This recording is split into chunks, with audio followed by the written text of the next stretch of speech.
Awesome. No, Kim, good. All thank you for being here. Thank you.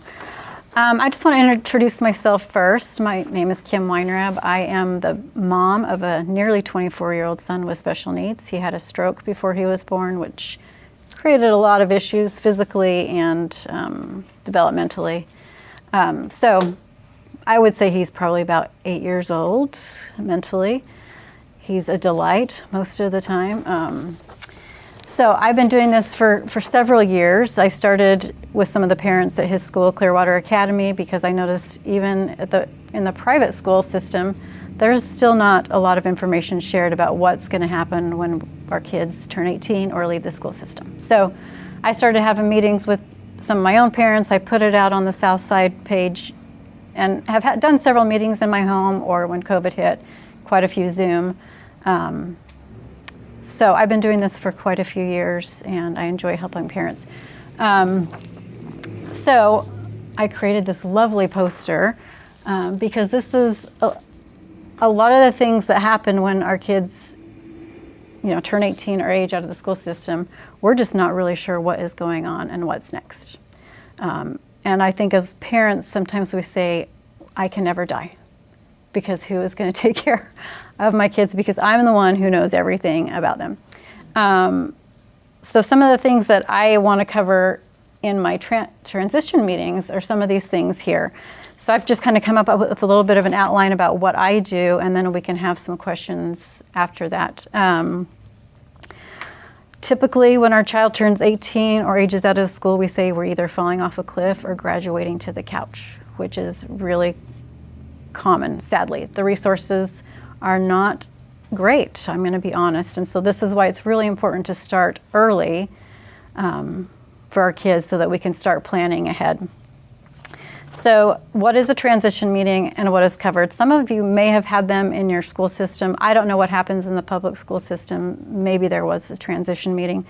But the transition meetings that I host are usually 1 to 2 hours, depending on what kind of items need to be covered. Some kids are more functional and there's probably less things. Some kids who have, like my son, who have more needs, there's typically a lot more that's covered in that. Some of the things we cover are waivers, guardianship, SSI, housing, special needs trusts, birth control, organization. Each meeting is individualized because every family is different. And the purpose of these meetings is to kind of give you a roadmap or a checklist of things to do as soon as your child starts to become later teens and into their adult years. And so why is a meeting important? So I'm going to have a couple scenarios.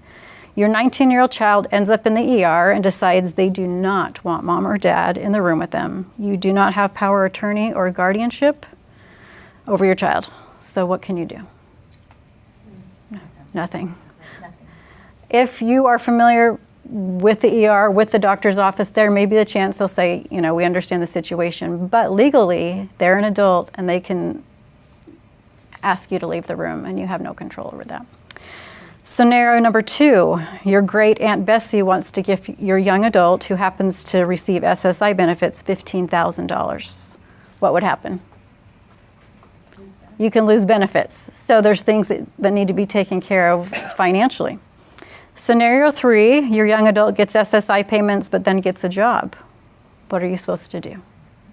So these are just some of the things that pop up, and sometimes you don't know what's coming. Like I didn't know at the time that I had to report my son's paychecks every month to Social Security by the 9th of the month for the previous month. So all these things kind of pop up, and I just want parents to be prepared. So I just wanted to give you some statistics that I found that are somewhat recent. 90% of adults with intellectual or developmental disabilities live with families or aging parents. The wait list for the Georgia Medicaid waiver has 7,000 plus people on it waiting for services. 21% of disabled adults are unemployed. Housing wait lists, if you can find something, are years and sometimes decades long to get into. The average housing costs for someone in a residential program run anywhere from $2,000 to $4,000 a month. And if you calculate that into 50 years, lifespans are getting longer, which is great. That could be upwards of $2 million just for housing for our kids. About 180,000 Georgians have intellectual and developmental disabilities.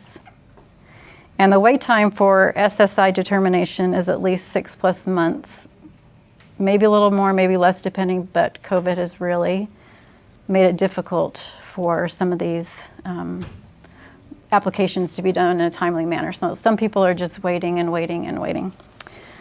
When is the best time to have a transition meeting? I would say it's better to start early rather than late. I have known some parents who have gone to, this was when I lived in Douglasville, went into a day program and said, my child graduates in May, so we would like them to start services in June. And they said, do you take the waiver? Or do you have the waiver? And the parents said, no, I don't know what that is. So they gave her the phone number and said, we'll see you maybe in 3 to 5 years. I mean, that was years ago. I don't know what is waiver. So we'll kind of discuss some of those things. So that's why it's more important to start ahead. Even if your child is 10, 11, 12, 13, at least you kind of know what's coming ahead of you and you can kind of plan for that. When is the best time to have a transition meeting or plan? I would say between, around 14, 15, but earlier is better. It's better to know ahead of time than a little bit too late. Because some things are timing, just like guardianship. If you get yourself into a medical situation and you're not allowed in the room, there's some really important things that need to be done early. Some of the my pages of transition meeting information is about 2 pages long. My typical meeting is about 1 to 2 hours. So there's a lot that we cover. Some of the top things that I like to discuss are special needs trusts, considering the need for guardianship, conservatorship, or power of attorney. A will, do you have one, and is it current? Your SSI application process, and long-term care planning. So those are kind of the things that I discuss, and many more, in a transition meeting. So that's what I do. And I've had parents from North Georgia. I did one on Zoom for a friend of mine in Utah, because some of the things are basic. I'm more familiar with programs and resources in Georgia. So it's really important to kind of take care of these things before it's time to take care of these things. Okay, so that's kind of the basics of what I do. So what kind of questions do you have? And there could be long explanations because every family's situation is different. But does anyone have questions? Yes, sir. So can you tell us a little bit about the 18+ resources that are currently available in the state of Georgia for parents? I've got like a 4-page list, but some of the things I have on there are residential options. Those are across the country because I like to keep track of those. Vocation, secondary education. There are some colleges in the state of Georgia that will take kids either have IEPs. Most of them are not, it's not a degree program, it's more of a certificate program and experience. Transportation, day programs, respite. So I've got like 4 pages of just a variety of things that I like to throw out, on the Facebook page of things that I am aware of. But what do you think is probably the most important resource that parents don't realize that we do have available in the state of Georgia? The resources are lacking so much. I would say one of the most important things to do is to apply for the Medicaid waiver. Not because you're going to get it, but because they need to know the numbers of need in our state. So that's one of the top things I tell parents to do, regardless if, I don't know that we'll ever get it. We've been on the list since my son was 14. I called in 2020 when he graduated school. They said, is anyone in jail? I said, no. Do you have a roof over your head? Yes. Well, then we're on emergency basis only. So there's really important things to do like that, regardless if you ever get the benefit, because they need to know how many people need the services. One last follow-up on that specific topic. We did not have Medicaid expansion in the state of Georgia as a result of the Affordable Care Act. Would Medicaid expansion change some of that emergency basis that you're talking about? I'm not 100% sure on that. There are few slots, they call them slots, and I think they were trying to get like 250 for the next couple of years filled. It's all about money. Georgia spends very little on waiver programs. So you're saying 250 spots for the entire state? For all those people who are on the wait list. And it's a needs-based wait list. So if you're, and I understand if your child is in a wheelchair and you are 80 years old, those are going to be the ones that have most need. And that's totally, I agree with all that. But the other problem we're running into right now is some people can get the waiver, they call it the golden ticket, but there is no support staff that will work for $12 to $15 an hour. So you got the worker crisis, and then you have the Medicaid crisis. So it's really disheartening. I testified up at the Capitol in October about my experience as far as being on the wait list. And then back in college, I worked for United Cerebral Palsy. I took care of adults with disabilities in their apartments, and I made $6 an hour, and that was 30 years ago. And right now, I think the current hourly rate that they're paying is $12 an hour, which I would not do that for $12 an hour. So even if you get the waiver, which is wonderful, sometimes you can't find people to come help you and take care of your child. So it's a real problem, not just in Georgia, but across the country. So you're saying that the federal allotted hourly payment that can be remitted to a parent to cover the cost of caregiving is $12 or $13 an hour? Well, I think the states run the waiver programs. I think it's federally funded, but the states divvy out the money. Disbursement. And then depending on the need of the child, there's a variety of things that can cover respite care, it can cover community-based services. There's a variety of things, and you have to have, I think it's called an ISP, a service plan, so it's similar to an IEP, but to determine what needs you have. So you can have all these needs and you can have the funding, but if you can't get people to come in and do the job, then you're just kind of stuck in this catch-22. One last thing I highlighted earlier. As an organization, what can Southside Support do to better advocate for parents' needs with the special needs current programs in Georgia? Oh, geez. I would say, one, apply for the waiver so they have numbers. Two, I would contact your representatives and say there's a need that's not being met. I would love to drop my son off at somebody's office and have them take him home for a week and walk in our shoes and see what it's like to, live that life, number one, what we deal with on a daily basis, the cost that is incurred for our families. I would love for my son to spend some time with other people. Just to give you a little bit of a marketing thing in case you want to use the video, what would you say to your state representative about their unwillingness to advocate for your needs as a parent? One, I think there are people who are advocating. I think there's a lot of waste in government spending. Our community is very underrepresented. Number one, because when you have guardianship, you're taking away rights. You take away the right to vote. So my son is 24, and there are some circumstances. For me, that's how it worked out. My son knows more about what's going on in politics than I do, yet he does not have the right to vote. So if they don't vote, are they just not seeing us? I don't know. So I've sent letters, and I also get the form letters sent back from people I sent to, but maybe make an appointment. Maybe it's time to go face to face to some of our representatives and just tell them what we deal with on a daily basis. So, you had a question. Yes, I'd like to know, would you be willing to share the 4 pages of resources via email to us? I can. I don't have any notes at all. I just list, so there are just a variety of things. Okay. Yeah. Anyone else have questions? Yes.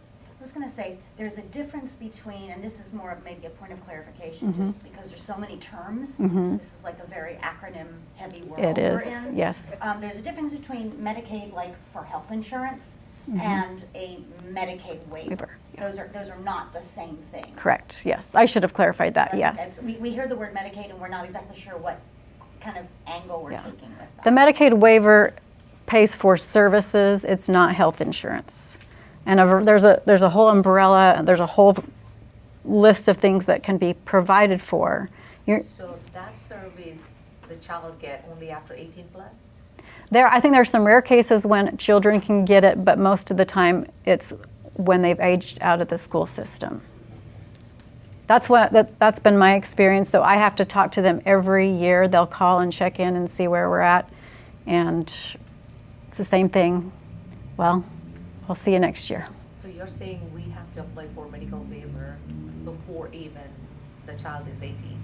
Yeah, Medicaid waiver, yes. You can apply as early as, I think, 3 years old. We applied when my son was 14. The process is easy, and this is all pre-COVID, so I don't know what's happening now. It was like a 2-page form, certainly easier than Katie Beckett, if you're familiar with the Katie Beckett waiver, which is, that's extensive. This one is only 2 pages, but it's more of a process, and I'll tell you what I did, but this was years ago. They submitted the paperwork, it was reviewed, they sent somebody to meet us because they needed to see my son in person, make sure he existed, wrote up their review, sent it to the medical review board. He was qualified back when he was 14. And then that's kind of where it's been. And then every year we contact one another. Sometimes I try to be the squeaky wheel and say, where are we at? And sometimes you'll get somebody new because that person has quit. There's a high turnover rate for the waiver folks, for Social Security, for pretty much everything. Voc rehab is another difficult one. You're dealing with a government agency, and we know how it's a challenge right now. Where can we find these forms? Under online? It's DBHDD is the acronym, again, another acronym, but you can just type in Medicaid waiver, Okay. Georgia. Or Do they do you have to ask for it? They are mandated. Okay. It is part of the IEP, as you go through the process. Okay. So by the time they're in? Well, my son is preschool? 19. Technically, it is supposed to start when they are entering 9th grade or 15, 16-ish. Okay. My son is part of the cohort that was COVID year. So we started all the transition and the wheels came off everybody's bus. So and part of it also too depends on whether, like, have you done any repeats of grades young so your kid is a little off age, or are you saving your repeats for high school, because you have until 22. So a lot of it also depends on the unique time at which your child is hitting that age. So my son turned 16 right as he entered high school. So that was, the year that was the year that it hit, and we had sent stuff to Voc Rehab, we had filled out the paperwork, we had started his transition goals. So it's going to be like, what do you have in mind for your child? What does your child have in mind for themselves? Living, work, self-advocacy. Because he is learning to say, I have autism. I am autistic. That's really important to be able to say when somebody says, why are you being a whatever? I'm autistic. Just those are the kind of things that were the proper goals for my kid. So it's going to depend on your child's situation, but transition is part of the public school. Now, the teachers, unless they also live it, which quite a few of them in Fayette County do, or maybe their siblings did or something like that, so they don't always know the resources because those resources for adult life have not been given unto them. So they can help you start Voc Rehab, but you have to finish it. So they can help you with steps 1A and B, but from 2 on, you've got to figure out where they're going to live. They can help you figure out maybe, you need to call so-and-so. But it is mandated that there is a transition plan. How aggressive that is, how robust that is, that's going to be up to you and your kid and what it is you want them to do and what they want to do. Yeah, and there's some tricks, when you're applying for SSI, you're supposed to wait 31 days past their 18th birthday, or they will look at the parent's income. So there's some tips and tricks that I kind of work with parents. I did sit with a parent a couple months ago. We filled out the waiver online, we filled out Social Security online, and I helped her kind of prep for those kinds of things, and we sat together and did that. Having lived through it, I kind of know some of the tips and tricks, and so that's Like a lot of the stuff in school, I don't know that they'll tell you when to apply for SSI or what kind of housing options are available. I don't think that's available. And so that's where I kind of saw the need, because most parents, like some of them that I had come to my house, one mom had a son who was in a wheelchair, like 25, but did not have guardianship. She had never even heard of that. So there's a breakdown in communication somewhere along the lines, and so I'm just trying to fill that gap. Am I an expert at everything? Absolutely not, but I've been through it. I live with it every day. So those are the kind of transition meetings I do. Whatever happens in school, I don't know. I can't tell you that. So the child has to be 18 plus in order for us to apply for SSI, where the parents' income don't matter. Like, Correct. And I didn't know that initially. I went the month after my son turned 18, so he turns 18. He turned 18 the 27th of May, so I went and did it in June thinking that was good, but she's like, well, technically it's 31 days. I'm like, okay. So I filed that. So they looked at our income for that month, which was fine. It all worked out, but just so you don't have to do that, that's a good tip to know. I was just thinking, that is so good to know, because I actually did it the day of his birthday, and a friend had told me she did hers the day before. So I asked them ahead of time, is this okay to do it the day of? Yes, yes, yes. Oh my goodness, it was a nightmare. Yeah. They approved him as a kid. Oh. And I was just like, how can you do that? We couldn't get approved when I had 3 kids in Right. the house. And they took me through it. They were still giving him the money, but they took me through a ringer where I had to fill out all this paperwork again. Then I got another thing back, and then the person whose name was on it, I tried to call her. I couldn't get her. I finally called the main number and told the person what I wanted. They sent a message to her, then all of a sudden she could call me. And so she was like, well, let me check for you. And then when I called her back a few weeks later, she said, well, we're just waiting on your paperwork. And I said, you just told me last time we talked that I didn't need to send you this again. You would look at it. She said, oh, that's right. Hold on a minute. And then she came back and said, oh, you don't have to send that anymore. So we haven't had any problems before, but I wish I had known that to do it a month after instead of the day of his 18th birthday. That would have, it was just, you remember I was telling you about that? It was a nightmare. Yeah, it's complicated. You invite the government into your life because you need to, but it's also it's a catch-22. Because you need the support, but then you're always like, okay, am I doing something right? Am I doing something wrong? Did I report the right way? Anyway, yeah, it's a challenge. And then since COVID, there's less workers. People don't answer the phone. Everything is behind, so it gets a little tricky. So, as a parent, if we save money for their future, like their housing or any other activities, is that count towards SSI? Like I mean, after 18 plus, they consider us an adult, and they are not working, so they get whatever SSI they get. Mm-hmm. But if, as a parent, if we get like every month, or if we get some amount for their future in the bank account, or in share market or anything, do they count that as their income or their? Nothing can be in your child's name. Nothing. So it's best to have a special needs trust done, which would need to be done by an attorney. Special need trust. Special needs trust. So that money basically can be used by that child Correct. later in their life. Yes. But not on that child's name. Correct. When you start getting SSI, you open up a representative payee account, and banks have different names for that. I don't know why. I am on the account with my son. The debit card is in my name, and the money goes directly into that. But he also has a special needs trust, because any other, like I said, Aunt Bessie sends $15,000. He could lose his benefits if that goes into his account, because you have to have $2,000 or less in the best bank account, which I think is an archaic amount in 2023. There was talk of changing that to $10,000, but I don't know that that's So being done. We can start this special needs trust any age. Yes.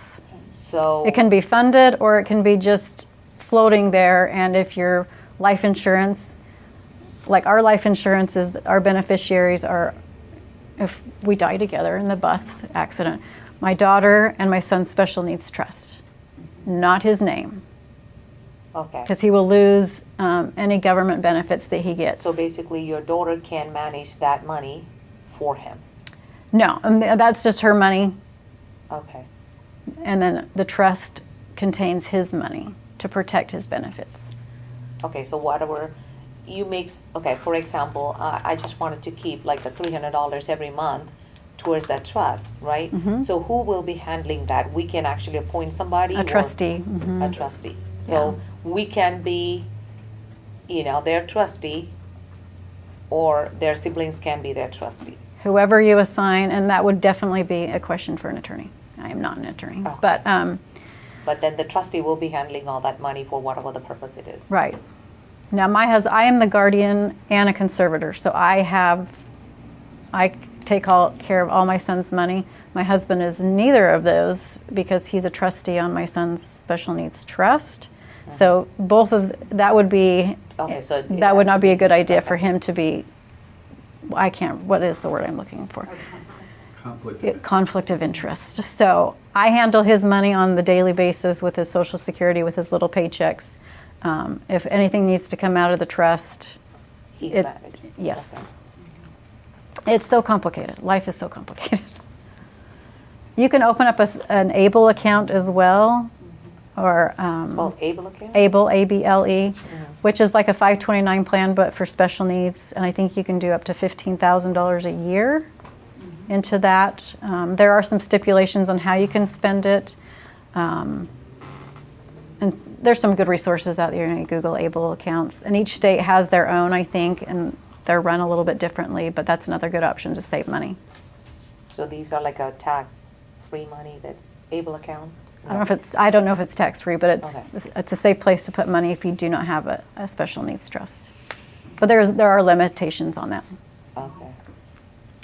Any other questions? But for all that, there should be a trustee or, somebody to manage that money. That's Yes. the point, okay. Yeah.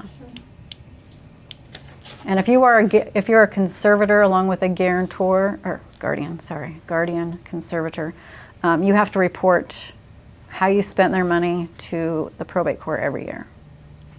Not everyone needs a conservator. It's probably best if you don't go that route initially. My son's trust is funded, so he does have money. And this was years ago, and we did ours. You don't have to have a conservator, but if you are a conservator for your child, you have to report how every penny is spent every year to the probate court. Also, if you're a guardian, you have to report every year, and you.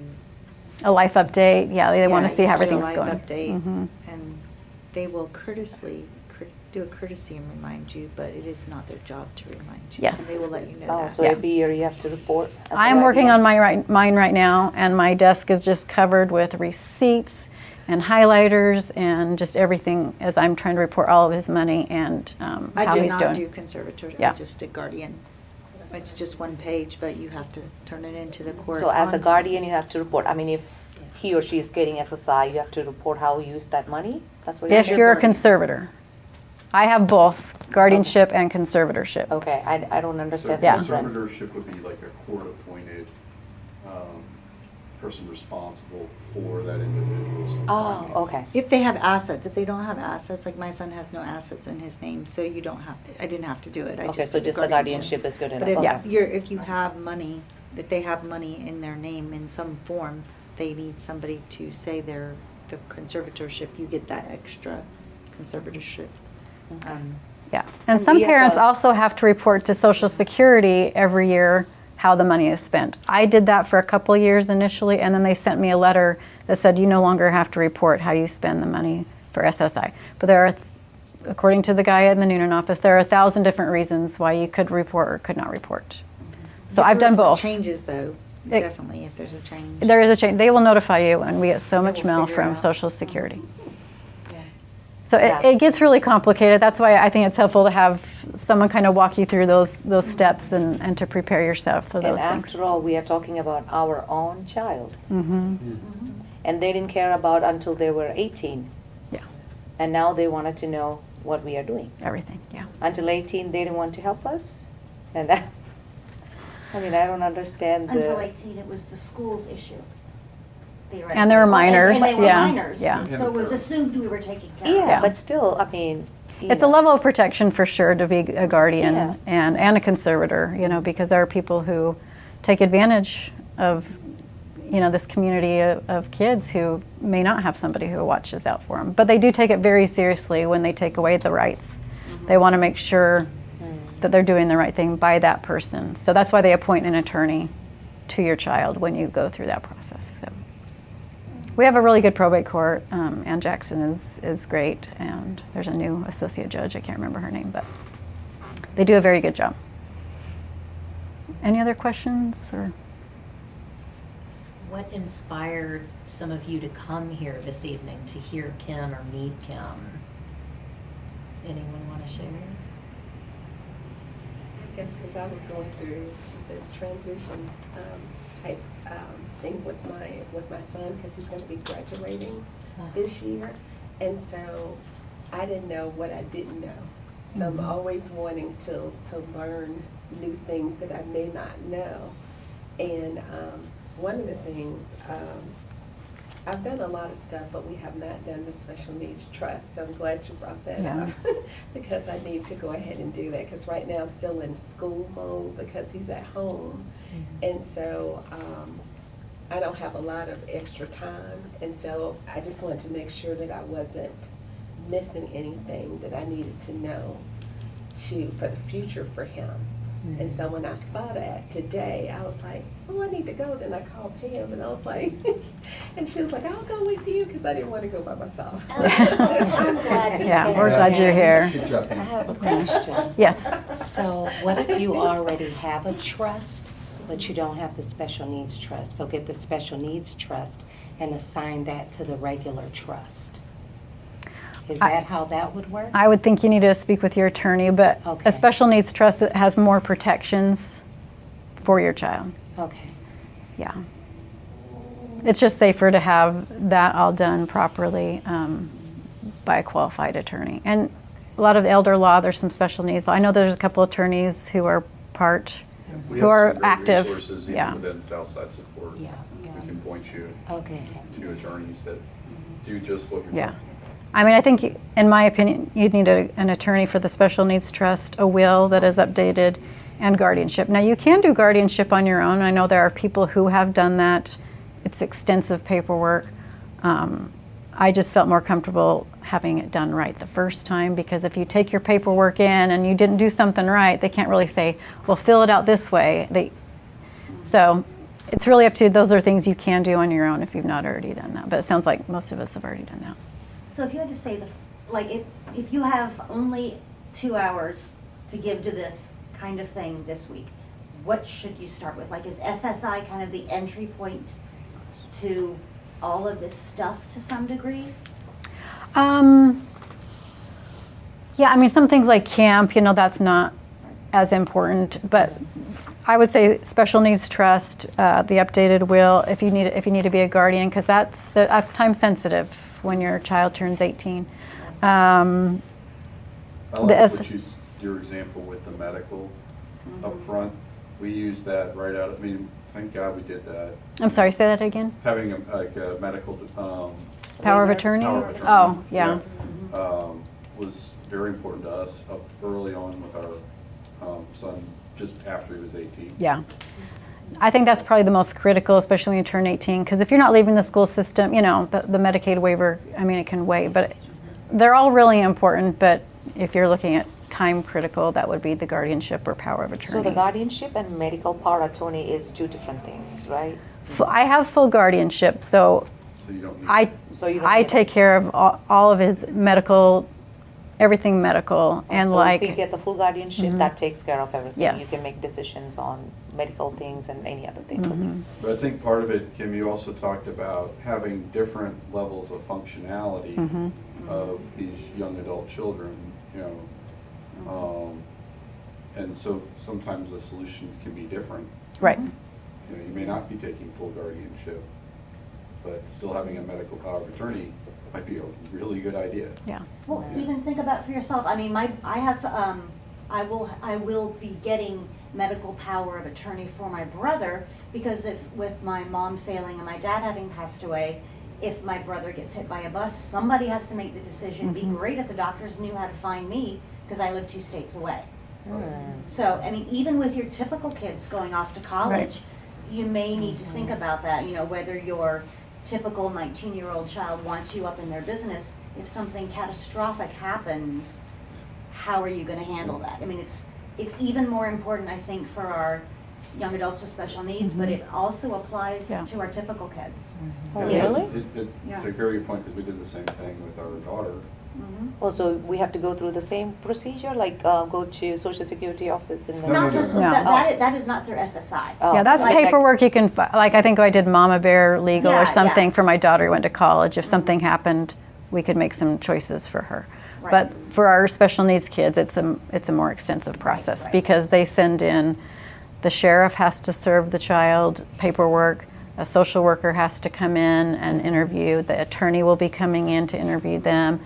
So that it's a significant process, and you can start that 6 months in advance in the state of Georgia.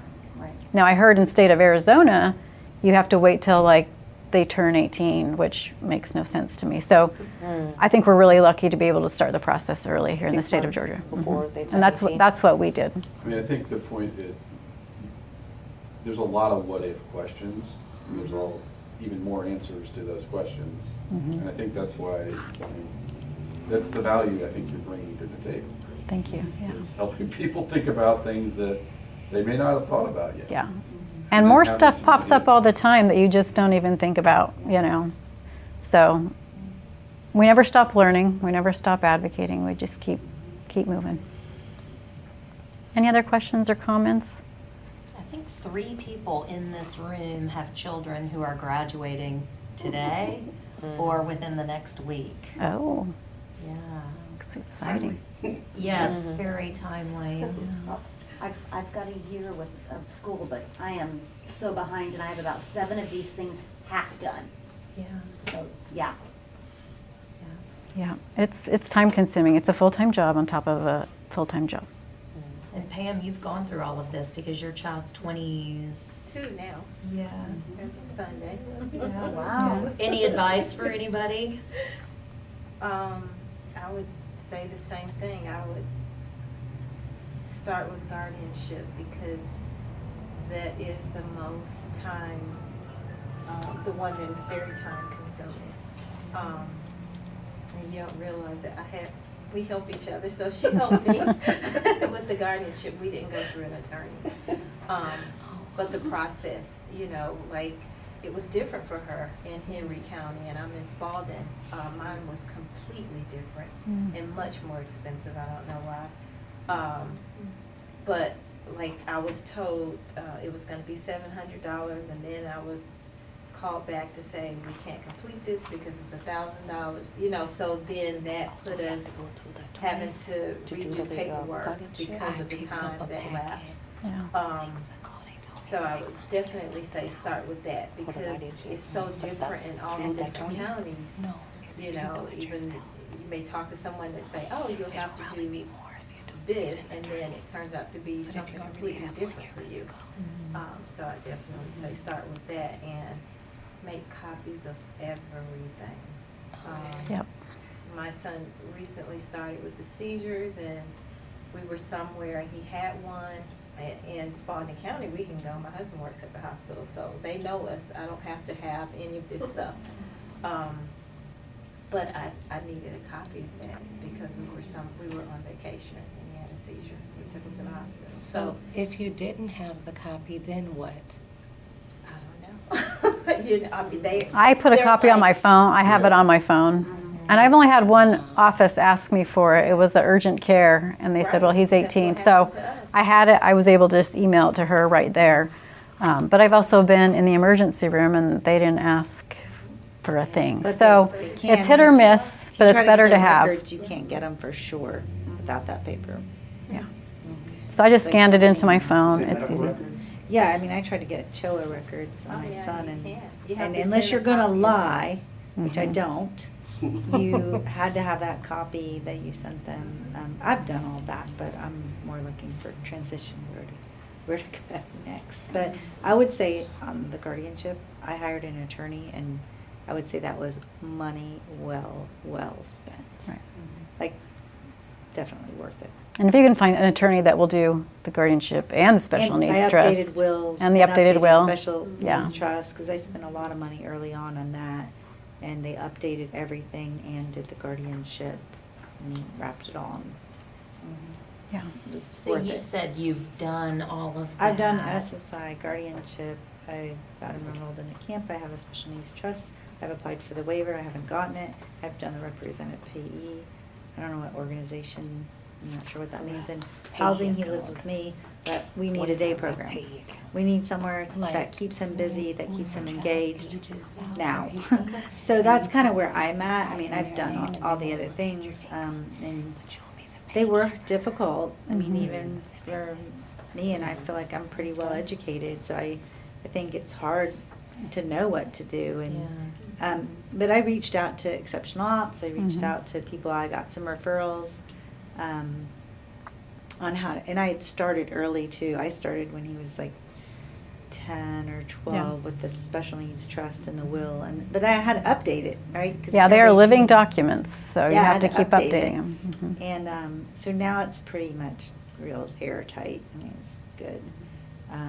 But yeah, it's difficult. That is difficult to know what to do. Yeah, I always said, oh, I can't wait till he's older, it'll be so much easier. No, And that was a big lie. But I told myself it's much more difficult. Well worth the effort, but it's hard work. I've heard 2 people in this room express frustration and fear around daytime programs and finding one for their adult child. Do you? There are some down here, Adults in Action. Yeah, so far, like he has gone there for like a pre-day. But Adults in Action, they know everybody in that group, and it's sort of like they have to let you in. Yeah, I've got a list of several. There's So Reach that's in like Fayetteville. a club you have to pass to get in. That sort of. Yeah, and it also depends on if you're I'll probably delete that if you're private pay, what you can afford. Number one would be the other, question. So I mean I have a list of some of the Yeah. programs I'm happy to send out. I don't Yeah, have it at the top of my head, but Yeah, because it was Two Sparrows just started one, but then you have the transportation issue, Well, and I- the time issue too. I did Yeah. find out though, because like both my husband and I work, and just the hours are like 9 o'clock to 2. Yeah. Nobody works those hours, or at least I don't. The senior center, you can apply for transportation. It's like I think it's $8 each way or $8 a day. I can't remember. $16 a day. They'll come pick them up and take them, so that's good. But you have to apply for that ahead of time, and you have to pay for it. some do have transportation. BSA I think has transportation. First Options has transportation. Yeah, so those are kind of things I came to Yeah. learn, like what are my options? We're just trying to figure out who can stay home, who can take them to, how can we can juggle it. Yeah, it's For him to stay complicated. engaged too, Yeah. because we don't want him to he'd sit in his room and play his iPad all day long. If Right. Somebody would let him, but he shouldn't. So. That's my son right there. Yeah, he shouldn't, so maybe we could share. Yeah, I'm happy to send you the programs that I'm aware of on this side of town. Yeah. And then you can just call each one and visit and see what works for your budget. Yeah. Because if you are paying privately, some may. I know Reach was fairly expensive. It's a great new program. And they also have weekend, and they're going to be full-time versus, Can you tell they were us just on a little bit weekends. about that program? Um, Is it in Fayette County? It's way out 54 near McCurry Park.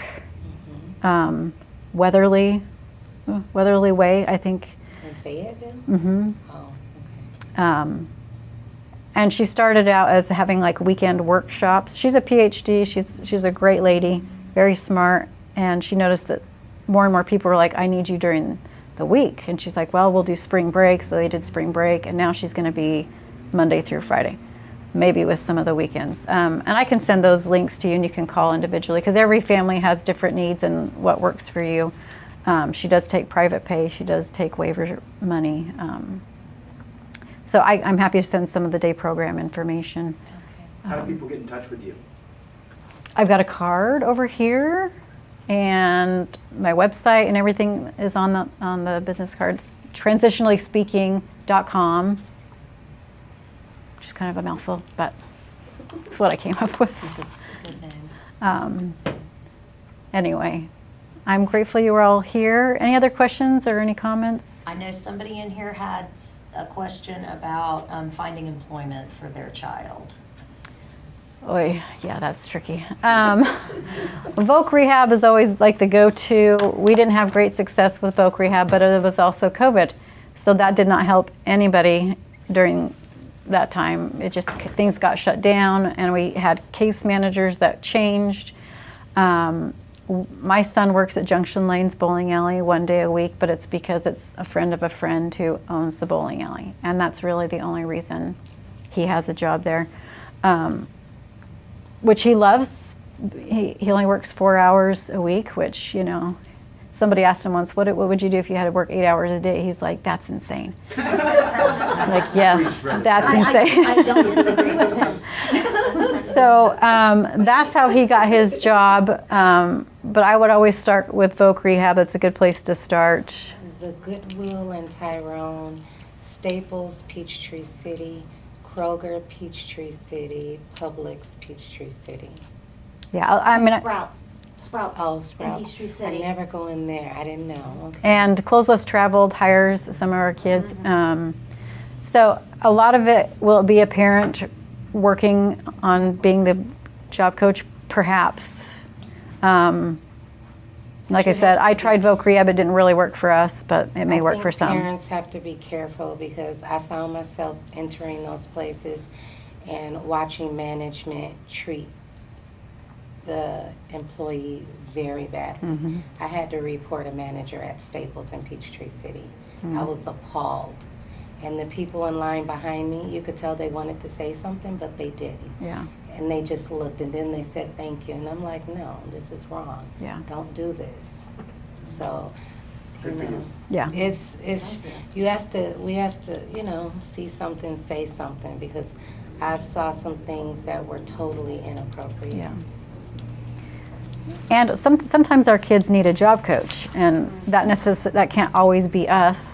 Sometimes And it's best if it's not. it's amen to that. So, So where do you find a job coach? well, that could be part through a Medicaid waiver. That could be through Voc Rehab if you can get the services. When you It's- say Voc Rehab, is that like, DVR, Department of Vocational Rehabilitation.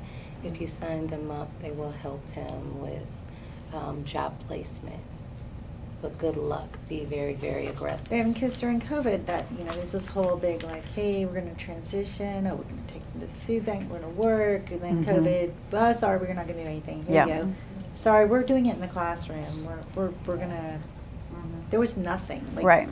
There for the was last nothing. 3 years, we've had It nothing. just started back up last year, going back out in the community. There, Like, we yeah. really didn't. I mean, Fayette County, there was nothing that they went out in the community. Yeah, I went to the main center in College Park.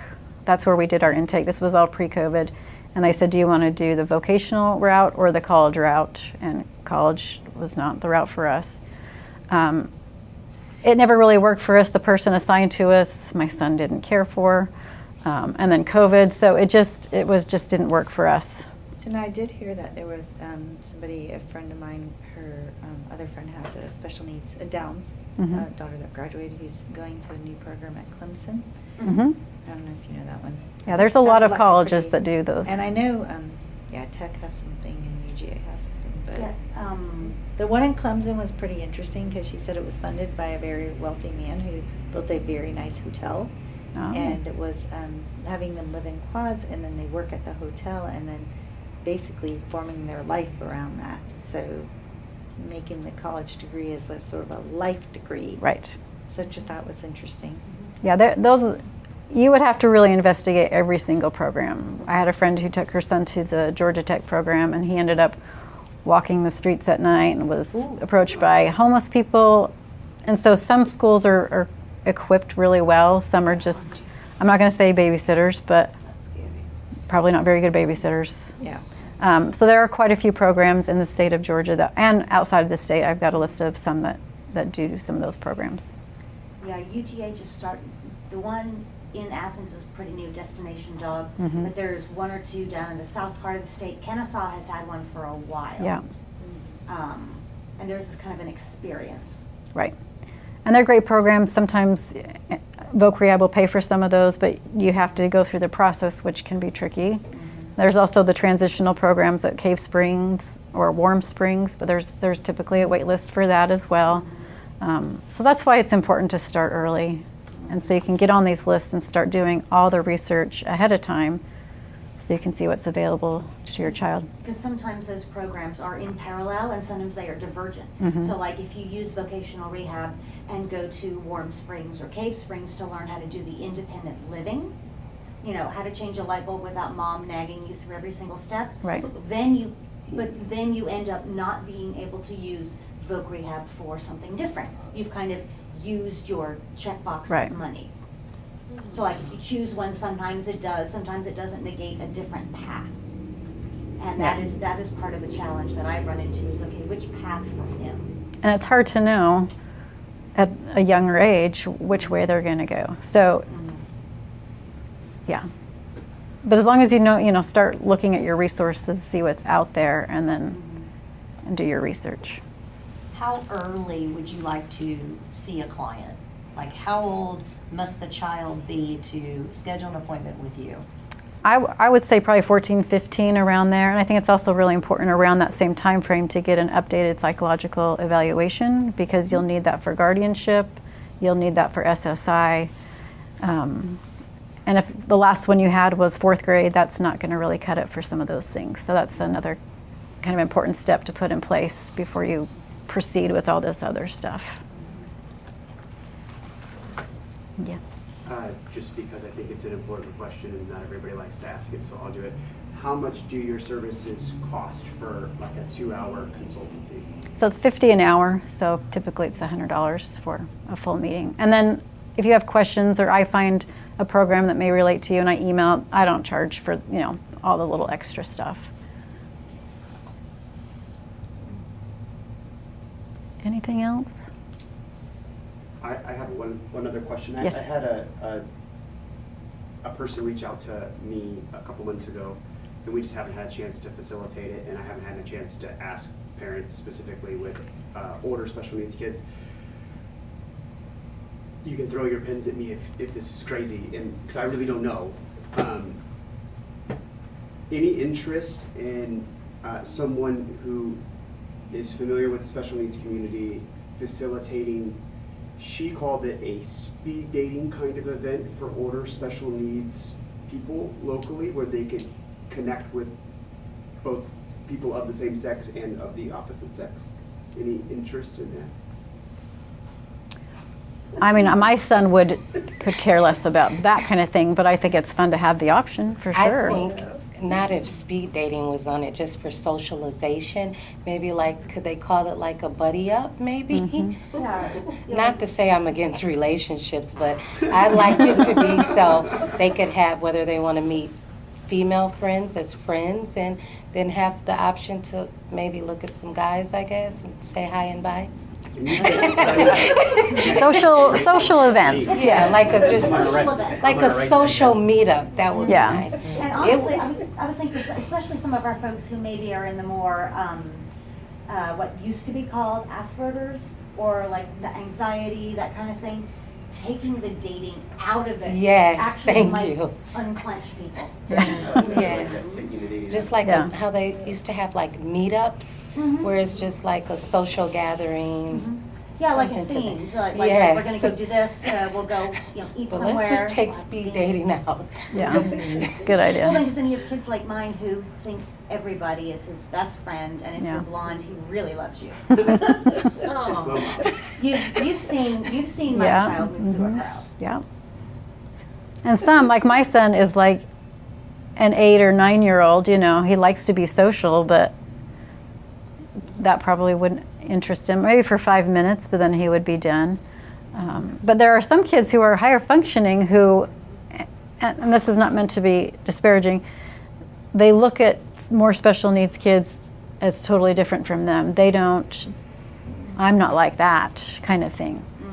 So maybe there's two groups of kids, ones that have a little, you know, maybe more the anxiety kind of thing over here, and some of the kids who just, we're just here to talk about video games and have fun and have something to eat. And We visited a center and Brooke was like, no, these people look weird, Mom. They're disabled. I said, you're disabled. She was like, I'm not comfortable. Yeah. I don't want to be. They were in, you know, a little more severe Yeah. wheelchairs. And she was like, no, I'll stay home. I'll keep learning from home. No, you need socialization. Yeah.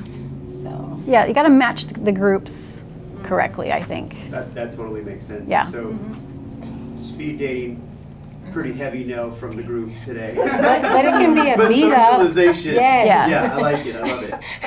And in that kind of situation, would you guys be looking for options that included you, or options that included some sort of other competent adult? And if it's a competent other adult, what might that look like? Well, I think for a higher functioning special needs young adult or older teenager, I think as long as there's supervision at the event, because a lot of times when the parent isn't around, they're able to kind of mingle and feel more comfortable, less pressure, because trust me, you don't have to put the speed dating in it. It'll happen. They're still very normal and have hormones. For sure. Matter of fact, I think their hormones are a little higher than others. So. Yeah, and I think if you have, you don't want moms there per se, but you said like older teens, young adults who are the chaperones versus old people like me. That's a great idea. So they're a peer group. To the prom. So it's a The peer prom that group. They did. Yeah. Yeah. Is Tim Tebow still doing that locally? Oh, yeah. They've done a few, yeah. It's in February. I I wish donated a bunch of suits. I wish Yeah. Peachtree Great. City had like a day center, and I just don't understand such an affluent community with nothing to offer for special needs adults. Well, even regular teens, there's not much to do here, I feel like. I mean, they're Well, bowling they have the maybe. bridge, they have the aquatic center. Is the She bridge has a not golf accommodating at cart. all? Well, actually, I have my son, he's 28. He grew up at the bridge. I haven't sent her over there because I didn't know how, I didn't know if it would be comfortable, but we do attend the aquatic center. And I noticed that, like, if you choose an activity and say it stops at 18, if you call the coach or the instructor, those people are so nice that they'll be like, oh, come on, sure, they'll work with you. Like I did swimming one time, and she got one-on-one. So I think it just depends on who the instructor is, but somebody probably should reach out to the bridge to see if they could have, like, start simple, one night a week for special needs. Young adults hate to be called special needs, so Yeah. I got to think of maybe a nickname for them and just tag it with that name for the night, and everybody bring their kids out. Like, I mean, Brooke is high functioning, so like she drives her golf cart in our community. She doesn't like it on the trails because the kids they're kind of wild. It's getting wild on the trails. But Those other are the than early that, golfers. yeah, and then sometimes people will judge you off the speech. They always ask her, are you mixed? Are you Spanish? She's in her head like, no, I'm black. Like, stop asking me, am I Spanish? Am I mixed? So it's just a lot of little things. And she'll look at me like, cue me, like, what should I say? So I just wish that, like you said, there were levels to socialization within the community. And even if we can encourage allowing some of our adult special needs kids or young adults, even if they can integrate back and do volunteer work, maybe at some of the middle schools or the high schools. I think that's another, because we don't want them to have anxiety. Like sometimes we would go places and then I'm like, Brooke, what's wrong? And she's nervous because you've been in the house too much. And I even tell her, I'm like, look, you could sit on the porch. If you feel like everyone's staring, then go open the garage up, sit on your golf cart. But we have a park. I'm like, walk to the park. But after a while, it gets no fun when you don't have a lot of friends. So, and you know, these kids nowadays, we were kids once and got made fun of without disabilities. So imagine you may look a little normal, but if your speech isn't as adequate, or you might not, we're finding that people her age, her friends, she grew up here with Peachtree City, they're very, very adult-like. How old is your daughter? Brooke will be 21, so like she doesn't smoke weed or drink, she's not tatted up. So the people she grew up with, they're doing different things. For sure. And not to say that, you know, because I have 2 other kids, 24 and 28, but you know, there are still kids that are still very, how can I put it, like home, just not so, I don't want to say worldly, like I'm just I don't know how to explain it, but you do have adults that are still simple, that are normal. So it's just a matter of finding those groups, you know. So we used to have a lot more in-person programs pre-COVID, as you guys have described. It kind of interrupted a lot of things. One of the things we used to do were more regular meetups for parents, and we're working on bringing those back so that that like-minded, like-experienced people can connect and kind of support each other like you guys were describing for yourselves. That was great. Pam, you guys, like, just what a wonderful relationship to be able to support each other even though the next county over is totally different, which is just ridiculous. We had pre-COVID long ago discussed doing similar meetups for special needs young people, and I don't know if that ever got off the ground. Is that something you guys would be interested in? You think your children would respond to that? And please tell me a different word. Well, there's a couple things already. I don't know. It's supposed to be called Young adult, young is that, adult, yeah, special need, like young adult. yeah. Well, they even just be young adult meetups. Yeah. I Yeah. mean, because it could be a theme, you know, this is the anime night, this is the. Or could we you just know, use special maybe, without the needs? Sure. Special young adult, and then people start catching on to it maybe? I don't know. Well, if I it's, mean, yeah. that's just a branding thing, and we can Yeah. you know, Yeah. chase that down and help to accommodate. Thank you guys for that feedback. Yeah, there's a few groups. There's Capernaum 2.0. XOPS will do occasional. They're like the luau was it's coming a up in luau June. Parks and Rec, you know, Miracle League. I mean, there are a few things going on, but if they're I don't know that there's Capernaum 2.0 might be doing it regularly. They do like pizza and like it's kind of more church based, like a Bible study. So you know, every family has different. My son would be okay with the pizza, but not the Bible study. So She would like the Bible yeah, study so there, and the pizza. yeah, so there are a few things, but probably not as much as our kids need With Young that Life. social interaction and outlet. It's Young I mean, even just meeting to go special bowling. needs. Yeah, I mean, that would They make are my kid great. happy down to the ground. yeah, Just to go see the happy lights and hang out with people. yeah. And usually what it comes down to is parents planning something and taking care of it. And even to the point of swapping that? off supervision duties. with Young Life, but I don't know. You know, I'm because for it. it's one of those Young things, Life it's like has a I special can needs facilitate group. one kind Young of, Life? you could do Yeah. another. Just- But, Oh, you where are know, they? if I'm there, my kid won't talk to other I'll people. email Right. you. He'll just Okay. Is orbit that around pretty me. Yeah. consistent? If you're there, they're not interacting with other people their age? I think you're the third person tonight who said that. Yeah, I wouldn't be surprised. Yeah, Because some they people, know. I mean, you think about our typical young adults, mama, thank you for the ride. If they say thank you, goodbye. Yeah, right. Well, That's the I typical, remember doing I that mean- to my mom at the Yeah, skating yeah. rink, so like, that's pretty normal. That's Yeah, true. exactly. Some things trend. Yeah, Kim, Yeah. we're so thankful to have you here. We don't want to hold you hostage here because I think we could probably chat all night. Yeah. That said doesn't mean you have to Capernaum? stop talking. It doesn't mean you have to stop asking Yeah. questions. But I did want to give you an option Sound it to out. to transition to transition, the, yeah. next, the next stage of your evening. Thank and you guys you. are welcome to hang out here for a bit and Any- continue to any- chat. Tell you what, if you guys decide to go downstairs and to the Mexican restaurant, I'll buy everyone's first margarita if you Okay, guys I'll want to look hang into out. it. oh, you're so nice. Thank you so much. Thank you for all the questions and for being here tonight and advocating for your kids. It's hard to do. Fantastic. Thank you. Thank you. Thank you so much. You're welcome. Great. Thank you. You were All right, great. let's cut the mic and the. That was fantastic.